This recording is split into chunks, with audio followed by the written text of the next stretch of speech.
Xususan, jismoniy va yuridik shaxslar tomonidan sudlarga ariza, shikoyat berish, ishda masofadan ishtirok etish, sud hujjatlarini olish va ishlarning ko'rilishi haqida ma'lumot olish kabi xizmatlar O'zbekiston Respublikasi Oliy sudining my.sud.uz interaktiv xizmatlar portali orqali elektron shaklda amalga oshirilmoqda. Raqamlashtirish imkoniyatlarining amaldagi ifodasi Andijon viloyati sudlarida ham yaqqol ko'zga tashlanmoqda.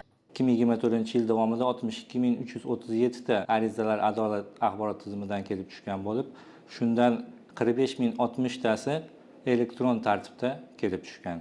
2025 yil birinchi choragida adolat axborot tizimi orqali 20.179 ta ishlar kelib tushdi.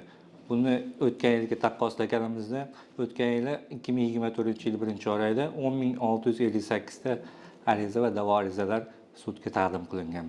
Ma'lumki, bugungi kunda sud majlislarida taraflarning xohishiga ko'ra ko'rilayotgan videokonferensiya aloqa rejimi orqali ishtirok etish amaliyoti sud muhokamasida ishtirokchilarning vaqtini, mablag'larini tejash bilan birga turli ovoragarchiliklarning oldini olishga xizmat qilayotgani bor gap. 2025-yil 11-mart kuni qabul qilingan aholiga sud muhokamalarida masofadan ishtirok etish uchun yanada qulay sharoitlar yaratilishi munosabati bilan O'zbekiston Respublikasining ayrim qonun hujjatlariga o'zgartirish va qo'shimchalar kiritish to'g'risidagi qonun bilan esa bu boradagi imkoniyatlar ko'lami yanada kengaydi.